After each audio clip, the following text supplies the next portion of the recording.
নমস্কার বন্ধুরা, শাশুড়ি বৌমার রান্নাঘরে আমি লক্ষ্মী। আর এই দেখুন, এটা হচ্ছে আটা। এই আটা নিয়ে চলে এসেছি। আটা আর এই সোয়াবিন আর আটা দিয়ে একটা দারুণ রেসিপি বানাবো। দেবো লবণ আর জল দিয়ে ভালো করে মাখিয়ে নেব।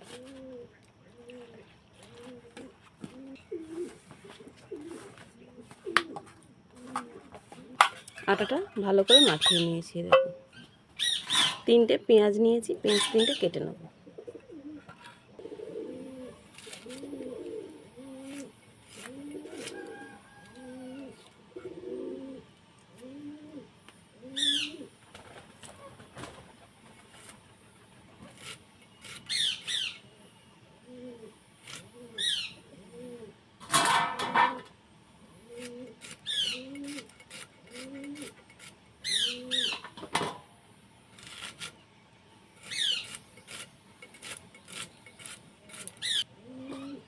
পেঁয়াজগুলো আমার কাটা হয়ে গেছে। পেঁয়াজগুলো কেটে নিয়েছি, সরিয়ে রেখে দেবো। এবার উনুনের কাছে চলে যাব।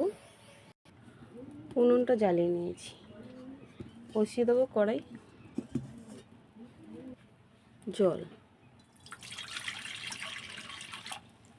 জলটা ভালোভাবে গরম হয়ে গেছে, জলটা নামিয়ে নেব। সোয়াবিনগুলো নিয়েছি, সোয়াবিনের মধ্যে গরম জলটা ঢেলে দেবো।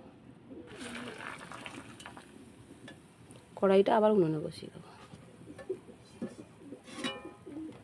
সোয়াবিনগুলো ভালো করে ভিজিয়ে নেব।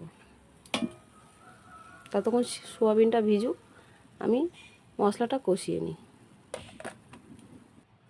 কড়াইটা গরম হয়ে গেছে, কড়াইয়ে সরষের তেল দিয়ে দেবো। তেলটা গরম হয়ে গেছে, তেলের মধ্যে দিয়ে দেবো জিরে, গোটা জিরে দিয়ে দেবো। কুচিয়ে রাখা পেঁয়াজগুলো একটু ভাজা ভাজা করে নেব।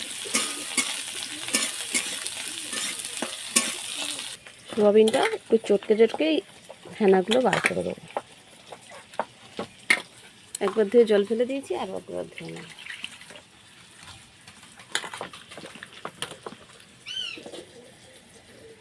একটা বাটি নিয়ে নেবো। এই ভালো করে বাটির মধ্যে চিপে পুরো জলটা বের করে নিয়ে নেব। সবগুলো চিপে নিয়েছি, জলটাকে সরিয়ে দেবো। পেঁয়াজটা আমি আর ভাজছি। এই যে দেখুন, একটু নরম হয়ে গেছে। এবার কিছু মশলা দিয়ে দেবো।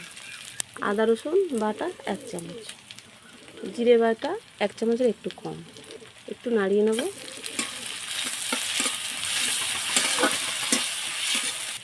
লবণ স্বাদ মতো, হলুদ পরিমাণ মতো 1/2 চামচ, লঙ্কা 1/2 চামচ। ঝালটা আপনারা কমিয়ে বাড়িয়ে নিতে পারেন। ভাজা মশলা জিরে, ধনে, মৌরি আছে।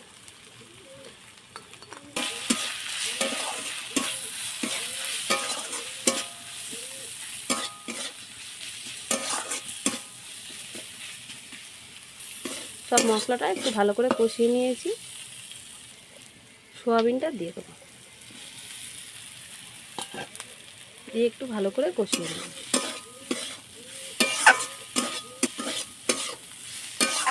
নিয়ে নিচ্ছি সসটাও দিয়ে দেবো।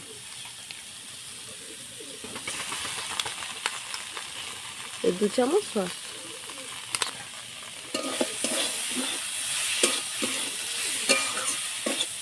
অল্প একটু জল।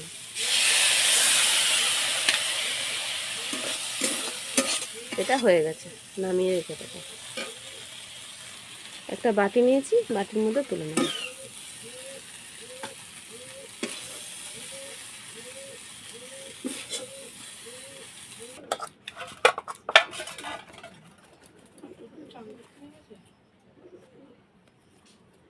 ছোট ছোট করে লেচি করে নেব।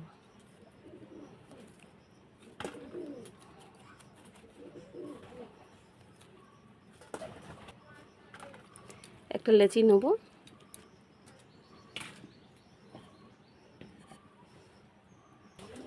একটু আটা নিয়ে নেব, একটা করে লেচি নিয়ে বেলে নেব।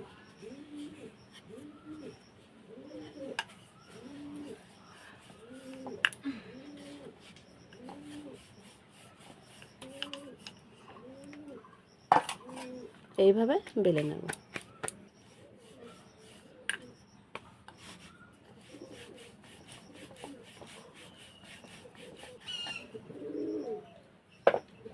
রুটিগুলো সব বেলা হয়ে গেছে।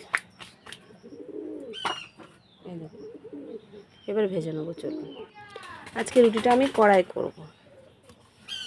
আগেকার যুগে কিন্তু, মানে আগেকার যুগে বলতে আমার মা ঠাকুমাদের দেখেছি, তখন তো অত তাওয়া জলটা ছিল না, ছিল কারো কারোর বাড়ি ছিল, কারো কারোর বাড়ি ছিল না। তখন কিন্তু এই কড়াইয়ের মধ্যেই রুটি করতো। আমি আজকে সেই কড়াইয়ের মধ্যেই রুটি করব। আমার তাওয়া আছে, কিন্তু আমি কড়াইয়ের মধ্যে আজকে রুটি করব। এক পিঠটা হালকা করে ভেজে নিয়ে এক পিঠটা উল্টে দেবো। ও পিঠটা হয়ে গেছে, উল্টে দেবো, পুরো রুটিটা ফুলে যাবে। প্রথম রুটিটা করে নিলে আর রুটি করতে অসুবিধা হবে না একটু। এই দেখুন, রুটি একদম কাঁচা নেই। একইভাবে আমি সব রুটিগুলো বানিয়ে নেব। কাকা কি করছে? বাতাচ্ছে। এক পিঠটা হয়ে গেছে, আর এক পিঠটা উল্টে দেবো। একটা রুটি নেবো, নিয়ে এই রুটিটার উপর চাপিয়ে দেবো, দিয়ে এরকম আস্তে করে ঘুরিয়ে দেবো। দেখুন, পুরো রুটিটা গোল হয়ে ফুলে যাবে। তুলে দেখাচ্ছি। ফুটো হয়ে গেছে বলে হাওয়াটা বেরিয়ে গেল। রুটিগুলো সব হয়ে গেছে। চলো, এটার উপরেই বানাবো। একটা রুটি নেব,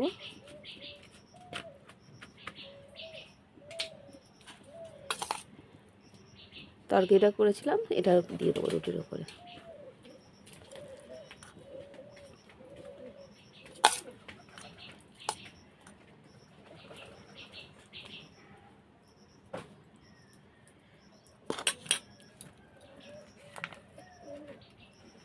সস দিয়ে দেবো এর উপরে।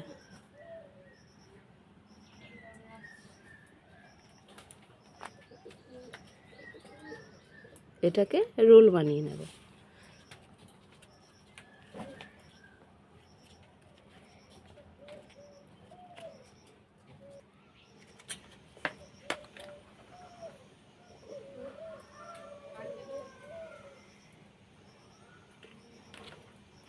দেখুন কত সুন্দর হয়েছে না? এইভাবে বাচ্চাদেরকে দেবেন, এক নিমিষে খেয়ে নেবে। আমি আরও কিছুটা বানিয়ে নিচ্ছি।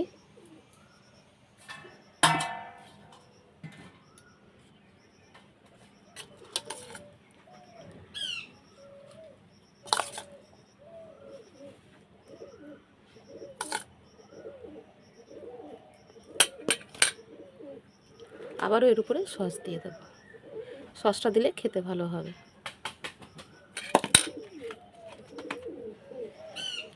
আবারও একইভাবে রোলটা বানিয়ে নেব।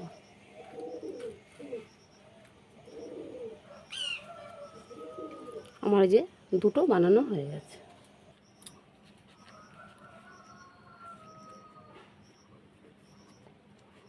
দেখুন, রুটি দিয়ে সোয়াবিন দিয়ে রোলটা করেছি। দেখুন কত সুন্দর দেখুন হয়েছে। এই দেখুন রোলটা, প্রত্যেকটা রোল খুব সুন্দর হয়েছে। দেখুন, এই রুটি সোয়াবিনের রোলটা কেমন লাগলো আপনারা কমেন্টে জানাবেন। আর ভালো লাগলে লাইক করবেন, লাইক করে পাশে থাকবেন। এইভাবে বাচ্চাদের বানিয়ে দেবেন, টিফিনে দিতে পারেন, বিকেলবেলা দিতে পারেন। দিলে কিন্তু ওরা খুব আনন্দ সহকারে খাবে। আমি একটু খাচ্ছি।